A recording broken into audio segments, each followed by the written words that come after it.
देश और दुनिया की तमाम छोटी बड़ी खबरों से अपडेट रहने के लिए हमारा चैनल सब्सक्राइब करें और नोटिफिकेशन के लिए बेल आइकन दबाना।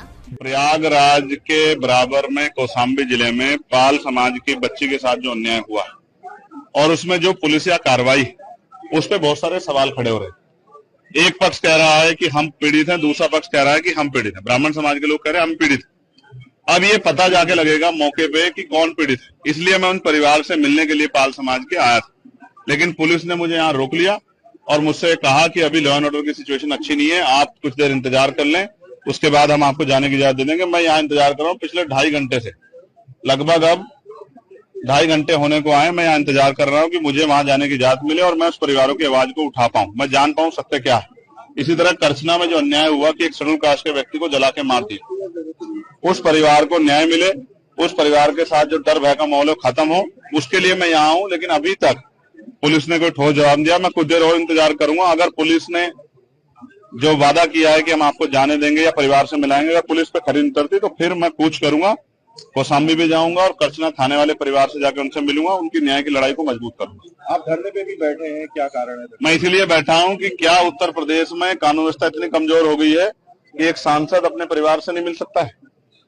क्या हो गया उत्तर प्रदेश में? हम इलाहाबाद में, जहां पूरे उत्तर प्रदेश के लोग आते न्याय मांग रहे हैं, हम तो लंबे समय से मेरठ में हाईकोर्ट की बेंच की मांग को भी उठा रहे हैं, लेकिन इलाहाबाद में इसलिए मुझे तो रोका गया। अपराधियों क्यों रोका गया? यहाँ 500-700 पुलिस लगा के क्यों रोकना चाहते हो?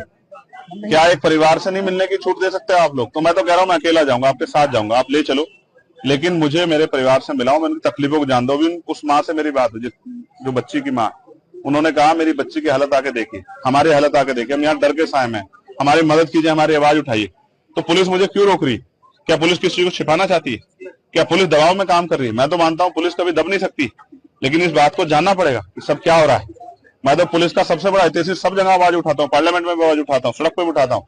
उनकी 8 घंटे की ड्यूटी हो, उनको न्याय मिले, उनको जो वेतन विसंगतियां वो दूर हो, उनके साथ जो है जो बॉर्डर स्कीम है वो खत्म हो। लेकिन क्या आज पुलिस मुझे रोक के जो है क्या कानून का हनन नहीं कर रही, संवैधानिक जो अधिकार है उनका हनन नहीं कर रही? इसका जवाब भी देना चाहिए और मैं मीडिया से कहूंगा कि पुलिस से पूछे कि वो मुझे क्यों रोक के बैठे। धन्यवाद। थोड़ी देर पहले लाइव आए थे, आपने हाउस अरेस्ट की बात भी कही और सरकार ने भी कहा, क्या कुछ? उसी के बाद मुझे बाहर आके बैठना पड़ा, इसलिए लाइव आया कि मुझे जाना था कहाँ और मुझे लेके कहाँ गए।